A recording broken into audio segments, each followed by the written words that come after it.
Hi, everybody. I'm Candid Frank Stanisci. You're watching Candid Frank Live. Welcome to Spanglish World Network on Zingo TV, channel 249, 250. Please remember to download the Zingo TV app at the respective app stores for iOS and Android devices. While you download the app, make sure you rate and leave a comment. Both apps are absolutely free. Zingo TV is available on Google, Chromecast, Amazon Fire TV sticks, Roku sticks, and also on all smart TVs 2016 forward. Now on Candid Frank Live, joining me as usual, Aaron William Freeland. Aaron, how you doing, bud? Doing all right, Frank. How are you? Oh, okay. Okay. I'm feeling a little chilled. I'm feeling a little bit of the winter blahs. I know that feeling. Now, Happening more frequently than I'd like it to, but that's a little too much indoors. I take the hat off, except now I know what's going to happen. I've had it on for a few minutes. I'm going to have a hair that goes everywhere. It's going to look like a forest. Um. Okay. So let's talk about the Canadian Football League first, and I have to adjust my glasses because I can't believe what I'm looking at here. It says here the Al sent Cody Fajardo to the Elks for McLeod Bethel Thompson. Uh so they're trading backups? Oh, wait a second. that's certainly what it feels like at this point. I mean, with Edmonton having signed Trey Ford and Montreal with their pivot, it does look like they are basically trading the backups at this point. Um, I mean, MBT and Cody both have Grey Cups in recent memory, specifically the 109th and 110th Grey Cups, um, where MBT led the Argos over the Bombers, while Fajardo took down the Bombers with the Alouettes. Um, this is just interesting because MBT signed with the Elks in 2024, sharing starting duties with recently extended national pivot Trey Ford, which we covered on the show. Um, and on the flip side of this, Fajardo appeared in 14 regular season games with the Owls in 2024. Um, I mean, he was dealing with injuries throughout the course of the season, with the Owls turning to Davis Alexander. But it's one of those situations where I can't really see how this benefits them or their teams. I'm not sure if you've got a take on that. It benefits them. We just don't know whether that benefit will happen or not. And by that I mean um Arbuckle. Arbuckle was third in line with the Toronto Argonauts. Ended up being the MVP and the quarterback that played wire to wire in the Grey Cup. Yeah, that's the benefit. The benefit is you've got two guys that it doesn't matter whether it's McLeod or whether it's Cody on either team. If the first guy they have there planned to be their number one guy isn't there, they're not a bad backup plan. We've learned that with Arbuckle. Arbuckle, I don't think Arbuckle goes into the Argonauts season this year with any better expectation than McLeod Bethel Thompson and Cody Fajardo can have. That's my take.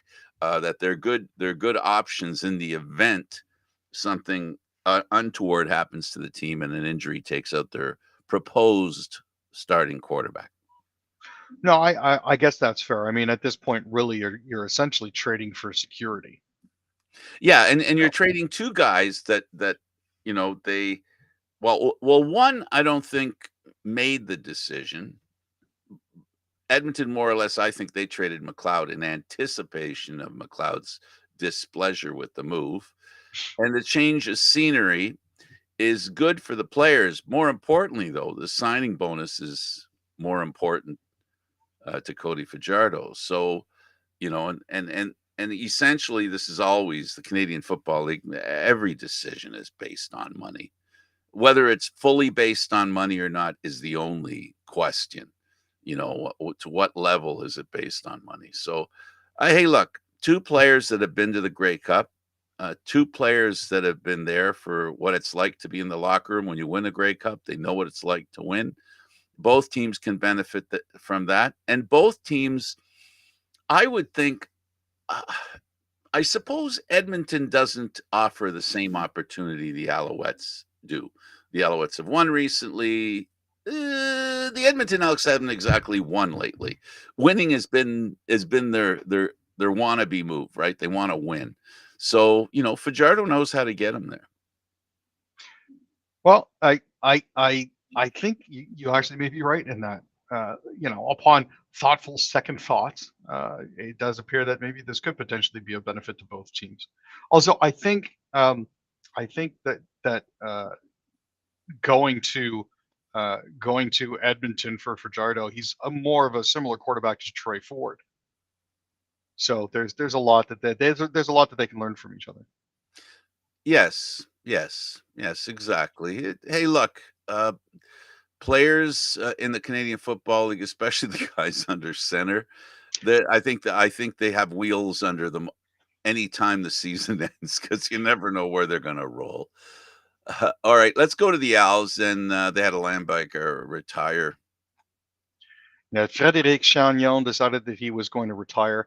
Um, he played 9 games with the Owls in 2024, recorded 5 special teams tackles.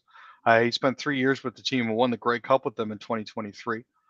He played 108 games in the CFL, starting his career with the BC Lions back in 2017, where he played for 3 seasons. He then spent a season in Ottawa before joining the Owls in 2022. He recorded 27 tackles, 51 special team tackles, and 1 sack. Congratulations to him on a career and getting himself a great cup in the process. I wish him all the best in wherever he lands. Okay, the Red Blacks extend defensive lineman Bryce Carter. So this was a good move for them. Um, they extended um, they extended Bryce Carter. Uh, they've locked him up through 2026. He's an American pass rusher. He was scheduled to become a free agent in February, so thank goodness he's managed to avoid some of that insanity. Though limited to 11 games this season by injury, Carter still managed to put up 21 tackles and 4 sacks. He's from Steelton, Pennsylvania, had a breakout season in 2023, had 31 tackles, 12 sacks, and 2 forced fumbles. So, congratulations to him. Hopefully, this works out to the good for the Red Blacks. It definitely will. The Red Blacks also keying on an important factor in having a good team. That is your Canadian content. They brought in 4 Canucks. Yeah, they brought in defensive lineman Deontay Knight, offensive lineman Cooper Hamilton, and receivers Jeremy Murphy and Darius Simmons. Knight played 2 games for the Argonauts this past season before being signed off of their practice roster by the Hamilton Tiger Cats back on July 3rd. Went on to make 12 tackles and 14 appearances. Uh, Cooper Hamilton spent time with the Red Blacks during the 2024 training camp. He returned to the Laurier Golden Hawks for the 2024 season, helping them capture both the Yates Cup and the UTEC Bowl en route to a Vanier Cup appearance. Um, they're shoring themselves up with valuable Canadian players who have had success at the collegiate level. So that's a good thing. Let me inject a story here, still to do with the Ticats in Hamilton. The naming rights are open now. The 10-year agreement that Tim Hortons had with the Hamilton Tiger Cats, naming the stadium Tim Hortons Field. I saw a post somewhere asking what should you name the team, and I was thinking Stelco Stadium, and then I thought even better, what even sounds better. I like the way it sounds, Stelco Steel Stadium. That's actually not a bad idea. I'm just wondering how much Stelco would pay for that. Well, it would have to be the same amount that Tim Hortons paid, at least, whatever that was. Whatever that was. 10 years is a commitment. It probably approaches in the million. I don't know about millions. It's basically a great thing, the Tim Hortons Field thing. Everybody, you know, associates the Ticats with Tim Hortons. And it's not accidental either because they basically started in Hamilton. And Tim Hortons is where they started. So Hamilton, Burlington, that area. Anyway, so let's talk about Brent Monson, defensive coordinator. That name sounds familiar. I don't know where I heard it. Oh yeah, he was supposed to be getting hired by the Argos. That was the rumor that was going around. Yes. Now he's joining the Ticats after spending the previous 15 years with the Calgary Stampeders, including the last 6 seasons as their defensive coordinator. They're calling him a young and innovative coach who has earned his way up through the coaching ranks and has had success at each step. They're proud to bring him on to Hamilton, and I'm confident that he'll get the most out of our players on defense. He began his professional coaching career as a video assistant with the Stamps in 2009 before earning a promotion to strength and conditioning coach as well as defensive quality control coach in 2010. While Monson was with the Stamps, he did manage to capture 2 Grey Cups in 2014 and 2018, um, while several Stampeders earned All-Star status under his direction. So he's bringing a wealth of knowledge and know-how to Hamilton, which can only serve them in good stead. He served from the ground up, so good for him. And too bad for the Argos, because they also lost one of their 2 defensive coordinators to the Ottawa Redblacks.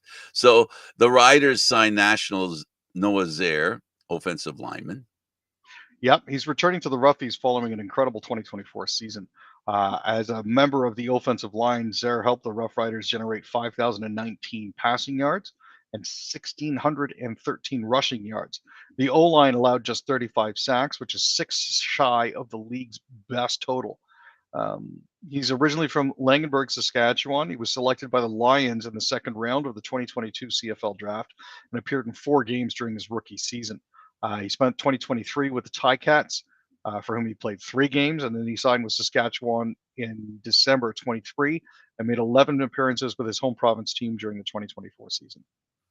And now with Edmonton, Javon Leake. And I didn't see a mention here, but go ahead. Tell us about Javon Leake. Well, from what I remember, he is one of the fastest dudes in the CFL. So that's a good thing.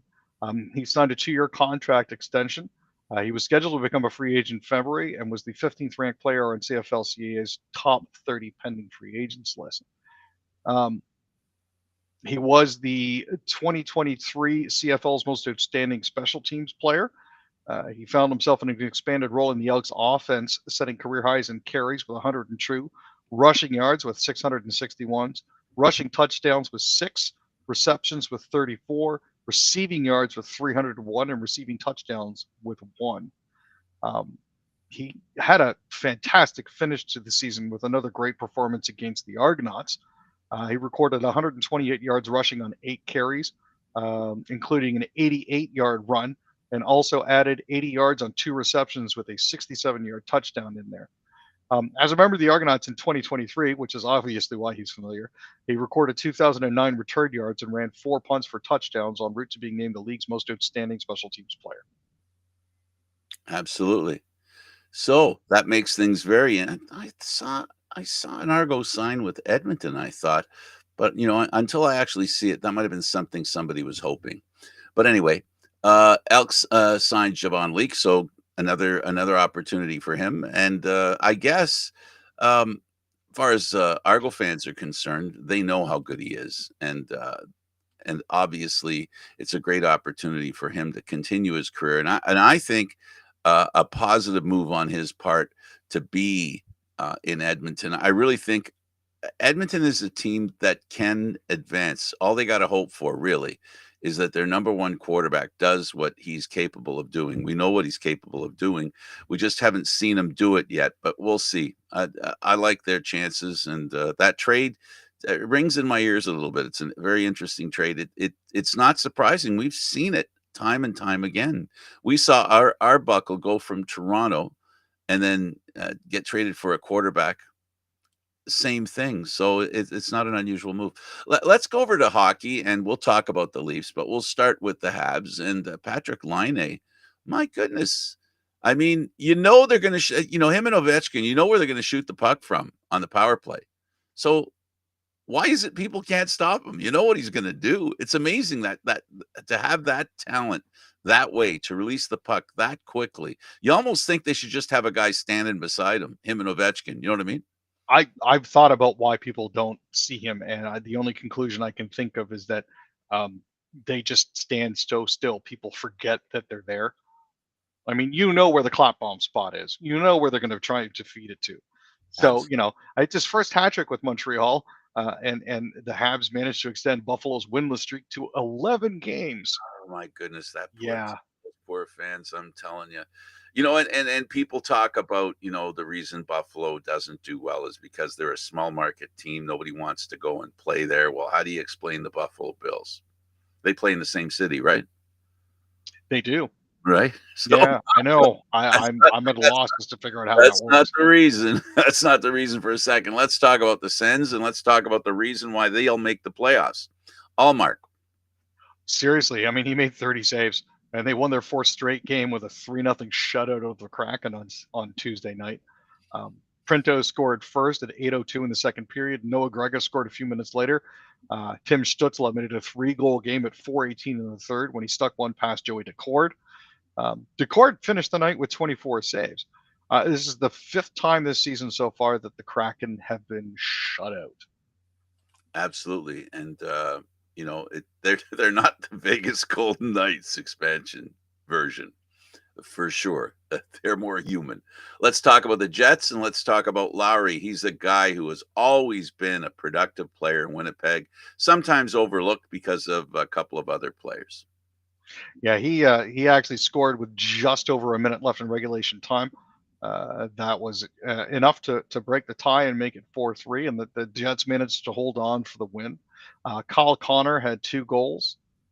Gabriel Velarde had 3 assists, and Mark Scheifele with a goal and 2 assists, all kicked in for the NHL's first place team.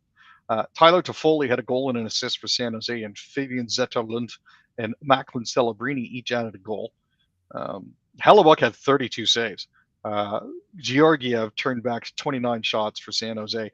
He seems to be doing better there than he was in Colorado. I'm glad to see that he's having a little bit of a renaissance, but he got a bit of a reputation with the as Alexander Forgiev because he always seemed to be losing by a lot. Yeah. Let's go to the Flames, and the Bruins beat the Flames in overtime. Pasternak getting the winning goal in overtime. Yep, Pasta scored 4:22 into overtime. Elias Lindholm also had a goal and an assist. They came from behind to beat the Flames 4-3. Morgan Geekie and Mark McLaughlin also scored for the Bruins, have won 6 of their last 8 games. They seem to be having issues earlier in the season. I'm not sure if they've managed to completely right the ship, but things don't look nearly as bleak for the Bruins now as they did before. Now, Absolutely. they're still they're in third right now, so that's something at least. Yeah, well, Um, they're 3 of 5 teams that are pretty tough in that Atlantic division. yeah, and the other thing is the Atlantic Division really isn't particularly good at this point either. So that's the other thing we have to be concerned with as well. Yeah, it's funny, they looked like they would be an overpowering division, in this conference, and it hasn't played out that way. And now with Ottawa playing as well as they're playing, you have 5 teams that are I really, Aaron, the way Ottawa's playing, I don't see it impossible for them to flip the order in the Atlantic. No, I mean they're 6-7-1 in their sorry they're 6-7-1 in their road record. They're on a little bit of a road trip right now. They're 7-2-1 in their last 10 with a 4-game win streak. I mean I don't see the downside here. They are certainly going to be have their work cut out for them catching the Lightning and catching the Bruins, but they're certainly not in a bad spot. No, not at all. I really think with that kind of goaltending, which is basically what the Leafs have lived on as well. But before we get to the Leafs, let's go through the Oilers and talk about their loss to the Panthers, one of those teams in the Atlantic Division. Yeah, the Panthers had only had 1 goal in their previous 211 minutes worth of hockey. That's 3.5 games. So the fact that they exploded for 6 against the Oilers, I think, is sort of an indication that they're still aiming to give their best when they play the team that they played in the finals. Absolutely. Let's talk now about excuse me. I just lost my screen. Oh my goodness. Yep, I did too. I lost it. Good. We'll talk now about the Canucks. Sherwood nets a hat trick. Canucks roll past the Avalanche 3-1. Yeah, Kiefer scored his first NHL hat trick. He now has a career high 11 goals on the season, surpassing the 10 that he amassed while playing for the Nashville Predators last year. Valery Nichushkin replied for the Avs with 46 seconds left in the game. Mikko Rantanen registered an assist and stretched his point streak to 6 games, but at the end of the day, um, I think this was a good rebound for them after an ugly 5-1 loss to the Bruins on Saturday.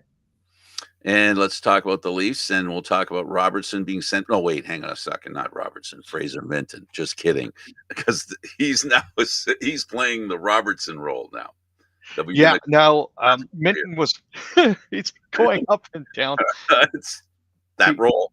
Yeah, he was recalled on November 19th and recorded 2 goals and 1 assist in 11 games with the Leafs this season, while averaging 12 minutes and 47 seconds worth of ice time. That's respectable. He also had 4 points in 5 games with the Marlies this season. Yeah, he's played a grand total of just 20 professional games, but he's going to have an opportunity to play higher in the lineup and take on more offensive responsibility by moving back to the AHL. He seems to have earned the trust of head coach Craig Berube and could be back up with the Leafs at some point this season. Now, with David Kampf apparently close to being able to return, and Bobby McMahon recently coming off of injured reserve, this seems to play a factor in the fact that he's going to be the odd man out because he is waivers exempt. They don't have to worry about potentially losing him, so he can go up and down freely. I'm not a fan of him going up and down. I think they should leave him there, and they should not touch him anywhere until towards the end of the season. And if they're going to give him a sniff, give it to him later. Let him. I really think one of the biggest problems with Robertson that they've had is that being the yo-yo kind of gets to you. It's not a good feeling, and I think emotionally it's not a good deal. And give him a chance to learn, have him be consistent. We saw, he didn't go back to the Marlies and do what Nylander did. Nylander gets 5 points in his first game back, Yeah. wanting to prove. But he has a lot of experience of going up and down and playing in the American Hockey League. I don't think Fraser Minton does, and he needs to really learn the process of being a professional hockey player. And also, the most important thing in my mind is playing consistently. If you're not playing in a place consistently, how can you play consistently? I think that's the primary thing for a kid his age. Definitely, and more seasoning never hurt anybody. Give him the opportunity to absolutely tear it up in the AHL and build his confidence and bring him up when the Leafs need the bodies most. Right. Let him get some consistency going. Let him figure out what it takes to go on a good stretch of playing hockey. The Leafs say the Stolarz has to undergo a knee surgery, and now he was from day to day. Now he's 4 to 6 weeks. They found some little ball or something in the back of his knee, which has to be removed. And his replacement Hiddleby, all he needs to be is consistent. That's all. Because this Leaf team has proven that with consistent goaltending, they can be effective. And that's what he needs to be. And Stolarz has to get healthy. This is a bad break for him because he was on his way to really having an effective season. Now he's going to end up not playing as many games as maybe he probably had hoped. But that's not the end of the world. He can come back 4 to 6 weeks. That puts us, we're in the middle of December. End of January. So he's back in February. That's not a bad amount of time to get ready for the playoffs because full well he's going to play a game or two in the playoffs if and when he gets healthy and is back with the Leafs. Yeah, it's looking to be 16 to 18 games.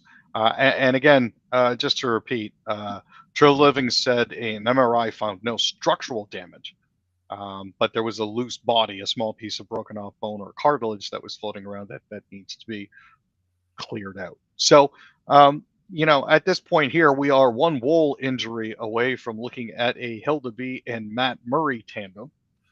Matt is finally back.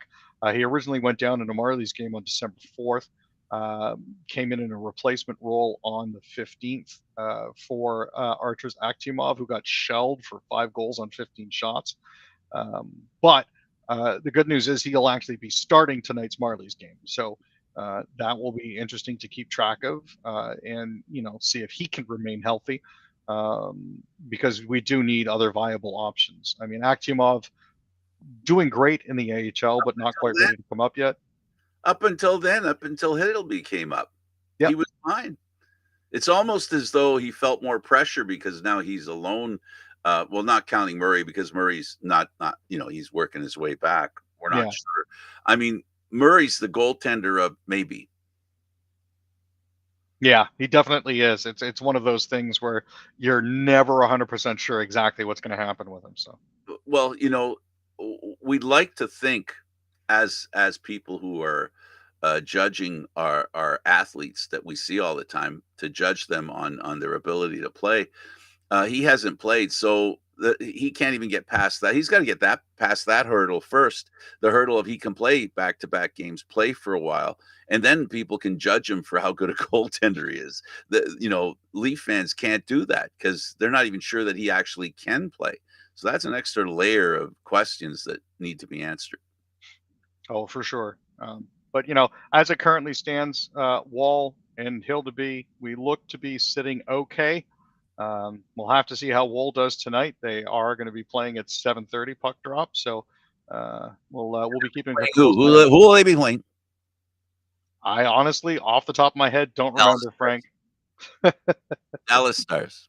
Perfect. Oh, they're in Dallas, right? So, They're here. They'll oh, are they here? I yeah, thought they're they in were in Dallas. I think it's in Toronto, but you know what? I could be wrong. I thought I saw the Leaf Toronto on the bottom and Dallas on the top, which usually indicates the visiting team is the one on top, the home team is the one on the bottom. But I could be wrong. It doesn't matter anyway. It does matter, but it doesn't matter for the purposes of mentioning who Toronto's playing tonight, and that is the Dallas Stars. They're a pretty tough team. They play tough against Toronto. They're a pretty tough team. This is the kind of team that Trey Living built to beat. So it's a good test. That's true, and we may actually be lucky enough to see brother versus brother. Again. Yeah. So Yeah, Robertson is going to be starting third line right wing. Hopefully, we'll be able to see him play his there you go. brother for a little bit. All right, he's Aaron William Freeland. I'm Candid Frank Stanisci. Thank you for watching Candid Frank Live. Aaron, Mondays, Wednesdays, and Fridays. This show can also be heard on the Spanglish World Radio Network. For Candid Frank Live, you can watch this every week. And of course, for shows like this, news, entertainment, and other sports programming we offer, please check out SpanglishWorld.ca. Spanglish World. Watch it, hear it, read it, download it, and live it. Thanks for watching, everybody. Till next time.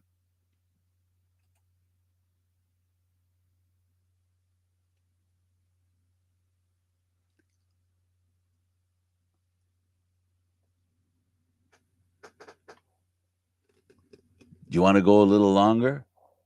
I mean,